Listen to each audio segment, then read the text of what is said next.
ಇದು ಶುಭೋ ದಯದ ದಿವಸ. ಆ ಆ ಆ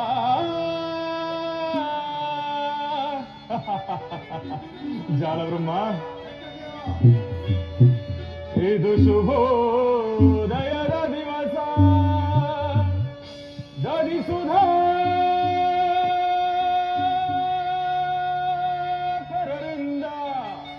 ಬೆಳಗುತ್ತಿದೆ ಮಂಗಳ ದಿವಸ.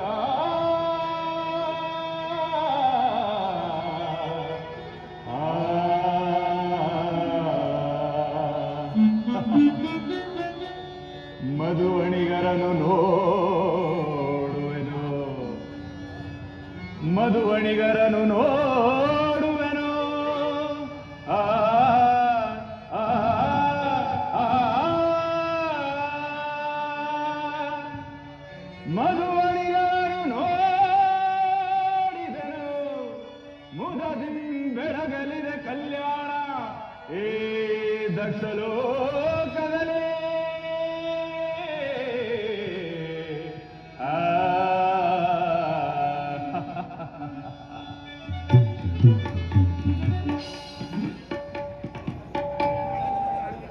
ದಕ್ಷಬ್ರಹ್ಮ, ನಿನ್ನ ಸುದೇವ ಮನೋರಥವೆಂಬ ತಂಗಾಳಿಯು ಕಲ್ಯಾಣ ಮಂಟಪದ ಸ್ವಸ್ತಿ ವಾಚಕವನ್ನು ಎಚ್ಚರಿಸುತ್ತದೆ.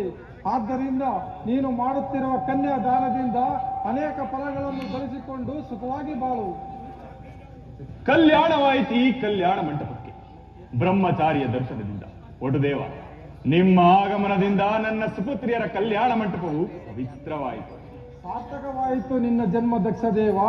ಅನೇಕ ಚಿನ್ನದ ಬೊಂಬೆಗಳನ್ನು ಮಾಡಿದ ಆ ವಿಶ್ವಕರ್ಮ ದೇವನು ಅವುಗಳನ್ನು ಕೂಡಿಟ್ಟು ತನ್ನ ದಿವ್ಯ ಕಲಾ ಮಂದಿರದಂತೆ ಕಾಣುತ್ತಿರುವುದು ನಿನ್ನ ಜಾತಿಯರ ಕಲ್ಯಾಣ ಮಂಟಪ. ಈ ಕಲ್ಯಾಣ ಮಂಟಪದಲ್ಲಿ ದೇವಶಿಲ್ಪಿಯು ಅನೇಕ ಆದಿಶಕ್ತಿಯರು ನಿರ್ಮಿಸಿರುವಂತೆ ಕಾಣುತ್ತಿರುವುದು ಈ ನಿನ್ನ ಬಹುಮಂದಿ ಪುತ್ರಿಯರು, ಮಿಗಿಲಾಗಿ ಅಲ್ಲಿ ಕುಳಿತಿರುವ ಶಿವಭಕ್ತ ಶಿಖಾಮಣಿ ಮೊದಲಾದ ದೇವತೆಗಳಿಂದ ಕೂಡಿದ ಈ ನಿನ್ನ ಕಲ್ಯಾಣ ಮಂಟಪದ ವೈಭವವನ್ನು ಏನೆಂದು ಹೇಳಲಿ. ತಳುವೇಕೆ ದಕ್ಷಬ್ರಹ್ಮ, ಈ ತ್ರಿಮೂರ್ತಿಗಳನ್ನು ಮುಂದಿಟ್ಟು ನಿನ್ನ ಸುತೆಯರಿಗೆ ವಿವಾಹ ಮಾಡು. ಬ್ರಹ್ಮಚಾರಿ, ನೆರೆದರಿ ಸುರಗಂಧರ್ವರು ನನ್ನ ಮುದ್ದು ಮಕ್ಕಳ ಕಲ್ಯಾಣಕ್ಕೆ. ಅದೊಂದು ಈ ದಕ್ಷ ಬ್ರಹ್ಮನ ಜಾಮಾತ ಭಾಗ್ಯ. ಮುಂದುವರಿ ದಕ್ಷದೇವ. ಈ ನಿನ್ನ ಮಕ್ಕಳ ಮಂಗಳ ಕಾರ್ಯದಲ್ಲಿ ಕಳವೆತ್ತ ರಾಜವಂಶೀನಿಯ ಮುಡಿಗಳಂತೆ ರಾರಾಜಿಸುತ್ತಿರುವುದು ಈ ನಿನ್ನ ಮಕ್ಕಳ ಮಂಗಳ ಸೂತ್ರಕ್ಕೆ ಮಂಗಳವಾಗಲಿ. ಸಂತೋಷಭರಿತನಾದರೂ ನಿಮ್ಮ ಆಶೀರ್ವಾದ ಬಲದಿಂದ ಒಟುದೇವ. ಶುಭಂ. ಮಧುವಣಿಗರನ್ನು ಮಾತನಾಡಿಸುವನು. ಹೆಸರಾಂತ ಋಷಿಗಳು ಸರ್ವೇಶ್ವರನೆಂದು ಹೊಗಳುತ್ತವರ ಆ ಪರಮೇಶ್ವರನು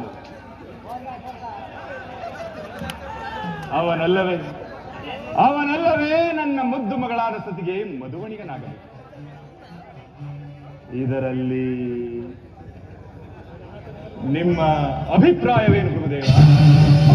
ಅಭಿಪ್ರಾಯ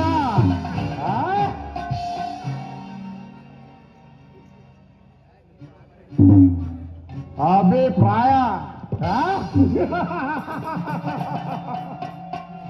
ಅವನೇನು ನಿನಗೆ ಸರ್ವೇಶ್ವರನೋ ಅಥವಾ ನಿನಗೆ ಜಾಮಾತನೋ? ಆದೊಂದು ವಿಷಯವೂ ನನಗೆ ತಿಳಿಯದು. ಸಕಲ ಸುರಗಂಧರ್ವರಿಗೆ ಅಧಿಪತಿಯಾಗಿ, ರಾಜಸಾದ ದೇವತೆಗಳಿಗೆ ದೇವನಾಗಿ, ಅನೇಕ ಬ್ರಹ್ಮಯೋಗಿಗಳಿಗೆ ಬ್ರಹ್ಮನಾಗಿ, ಪ್ರಜಾಪ್ರವೃತ್ತಿಗೆ ಪ್ರತಿನಿಧಿಯಾಗಿ ಮೆರೆಯುತ್ತಿರುವ ನನ್ನ ಅಭಿಷ್ಟವೇ ನನ್ನ ಅಭಿಷ್ಟ. ಶಾಂತಿಯಿಂದ ನೀ ನೋಡು ಗುರುದೇವ.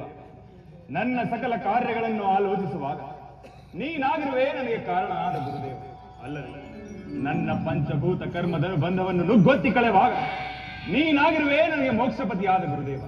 ಆದ್ದರಿಂದ ನೀವಲ್ಲದೆ ನನಗೆ ಮತ್ತಾರು ಹಿತೈಷಿಗಳು? ನಾನು ಹಿತೈಷಿ ಆದನು ನಿನ್ನ ಅಂತರಂಗದ ಆಲೋಚನೆ ಎಂಬ ಹರಮನೆಯಲ್ಲಿ. ಈಗ ಈ ದಕ್ಷ ಮಂದಿರವು ಅನೇಕ ವೈಭವದ ಸಿರಿಯಾಗಿರಬಹುದು. ಆದ್ದರಿಂದಲೇ 3 ಲೋಕಗಳ ಸಿರಿ ಸಂಪತ್ತುಗಳಿಂದ ಕೂಡಿದ ಈ ನನ್ನ ಮನೆಯಲ್ಲಿ ಕಾರ್ಯವನ್ನು ಆಗ ಮಾಡಬೇಕು.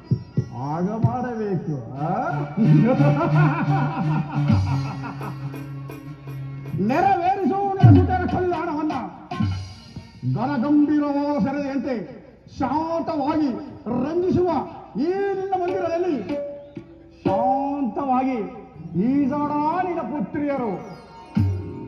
ಮಹಾರಾಜ್ಞೆ ಮಹಾರಾಜ್ಞೆ.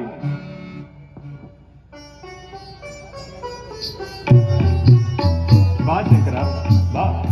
ಈ ನನ್ನ ಸುಪುತ್ರಿಯರ ವಿವಾಹ ಮಂಟಪದಲ್ಲಿ ನಿನಗುಂಟು ಒಂದು ಅಗ್ರಸ್ಥಾನ. ಇದಕ್ಕೆ ದಯಮಾಡಿ ಸಮ್ಮತಿಸುವೆ? ನನಗುಂಟು ದಕ್ಷ ಜಾತಿಯರ ಪ್ರೇಮ. ಅದಾವ ಸುತೆ ನಿಲ್ಲುವಳು ನನ್ನ ಪ್ರಣಯ ಪ್ರೇಮಕ್ಕೆ ದಕ್ಷಪತಿ.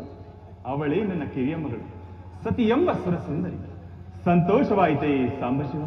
ಸತಿಗಾಗಿ ನಾ ಬಂದೆ ನಿಮ್ಮಲ್ಲಿನ ವಿವಾಹ ಮಂಟಪಕ್ಕೆ. ಸತಿ ಎಂದರೆ ಮನ ಹಿಗ್ಗುವುದು. ಸತಿಯಾದಳ ಕೈಲಾಸಪತಿಗೆ ರಾಣಿ.